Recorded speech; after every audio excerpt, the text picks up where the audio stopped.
For most of our lives, we are taught to think of ourselves as a singular unit of labor.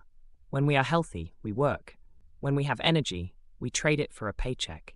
We are the engine, the fuel, and the driver all at once. If we stop moving, the money stops flowing. But there is a hidden milestone in the world of personal finance that fundamentally changes who you are. We call it the crossover point. To understand it, you have to stop looking at your bank account as a pile of cash and start looking at it as a second you. Imagine that right now. There is a digital clone of you living inside your brokerage account. In the beginning, this second you is an infant. It might only earn enough in a year to buy you a single cup of coffee. It is weak, and it requires you to feed it every single month with your own hard-earned labor. But eventually, if you are consistent, that digital clone grows up. It starts working a part-time shift, then a full-time shift, and then comes the day that changes your life forever. The crossover point is the exact second when your second you earns more in interest and dividends than you spend on your entire lifestyle.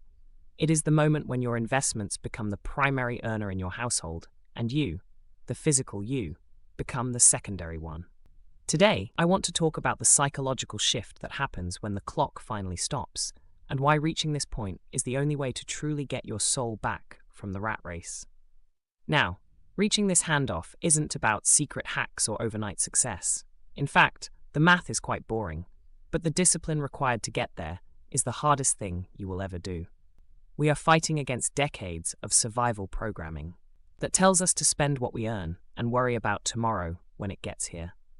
If you are a rational peer who is tired of being the only one working in your house, and you're ready to let the data-backed power of compounding take over the heavy lifting, hit the like button and subscribe. We don't do Lambos here, we do stability and dignity. By subscribing, you're telling the algorithm that you value freedom over status. Moving into the core psychological conflict. This is where we acknowledge that even when you win the math game, your brain still plays the old game of fear. Here is the part they don't tell you in the finance books. Even when the math hits the crossover point, your brain will probably refuse to believe it. The villain in this story isn't a bad market or a high tax rate. The villain is your own survival programming. For 20, 30, maybe 40 years, you have been conditioned to push the boulder up the hill. Your entire identity is built around the grind. You have been low on fuel for so long that your internal car gauges are stuck on empty, even when the tank is actually overflowing. Think about it. We have been taught that safety is found in the next paycheck. So, when the second you finally stands up and says, "I have got this covered, you can go home now," your brain treats that message as a threat. You might feel a strange sense of guilt, or an irrational fear that if you stop pushing, the boulder will immediately roll back and crush you. This is why you see people with $5 million still stressing over the price of a grocery bill. They have reached the destination, but they are still living in a state of emergency. Reaching the crossover point requires more than just a large brokerage account. It requires the psychological courage to trust the data over your own anxiety. It is the difficult process of moving from a scarcity mindset to a dignity mindset. And as anyone who has been through it will tell you, stopping the push is often much harder than starting it. To truly understand the power of this moment, we have to look at two very different types of success. Let's look at scenario A. This is the golden handcuff executive. On paper, they are winning. They earn $300,000 a year. They have the luxury SUV and the house with the manicured lawn. But because their lifestyle costs $20,000 every single month, they are trapped. Their second you is still a toddler. If they stopped working today, their entire world would evaporate in 90 days. Despite the high income, they have zero dignity because they have zero choice. They are just a well-paid passenger in a car they don't control. Now look at scenario B. This is the quiet crossover. They live a modest, stable life that costs $4,000 a month. They don't have the flashy titles, but they have built a liquid portfolio of $1.2 million. Using the simple math of a 4% withdrawal rate, their second you is now generating $4,000 every month. At this exact moment, a psychological miracle happens. Scenario B is technically more powerful than the executive in scenario A. Why? because they own 100% of their Tuesdays.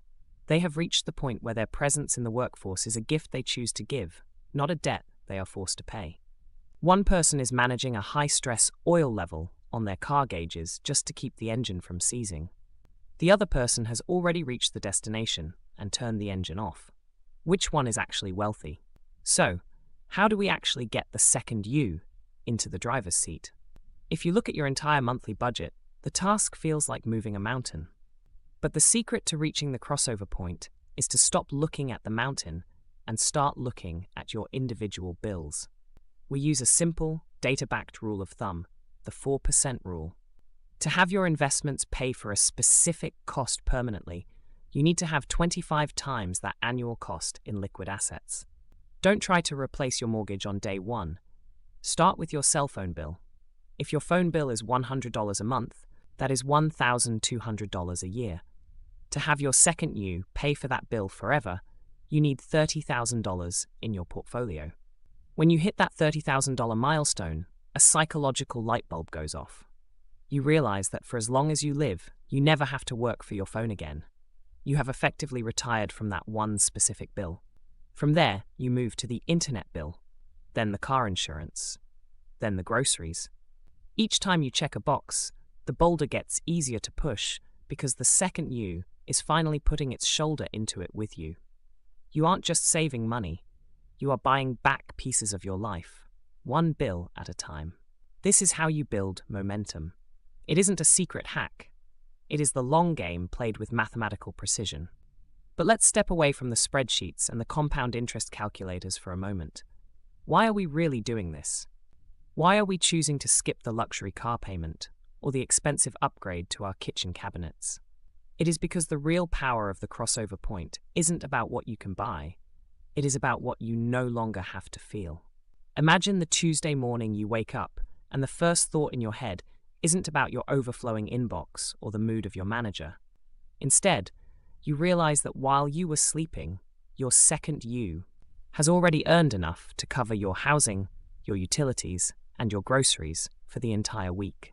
This isn't about hustle culture or buying a private jet. It is about dignity. It is about the quiet, unshakable confidence that comes from knowing you are no longer a hostage to a paycheck. When you have $5,000 of liquid wealth flowing in, you gain the power to say no. You can say no to a toxic work environment, no to missing your child's school play, and no to the crushing weight of financial anxiety that keeps so many people awake at 3 o'clock in the morning. When you hit that point, you move from a life of clocking in to a life of tuning in to what actually matters.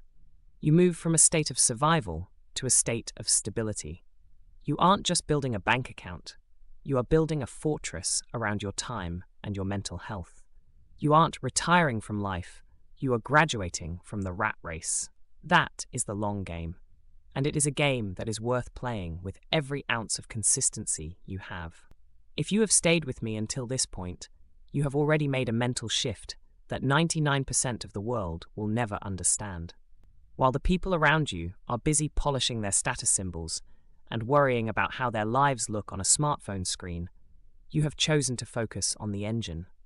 You now understand the secret. A $1 million net worth is a destination that many people reach only to find they are still trapped. But reaching the crossover point, that is a superpower. It is the moment the boulder stops being a heavy lift and starts providing its own momentum. There will be days when the progress feels slow. There will be months when the market is flat and you wonder if replacing your phone bill is really making a difference. In those moments, I want you to remember that you are building a second version of yourself that never gets tired, never complains, and never gives up. You are participating in a data-backed reality that has worked for decades for those with the discipline to stay the course. Do not be discouraged by the noise of the world or the flashy wealth of those who are actually drowning in debt.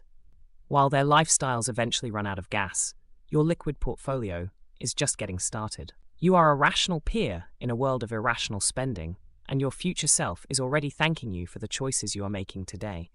Keep your head down, keep feeding the second you, and most importantly, stay the course. I will see you in the next one.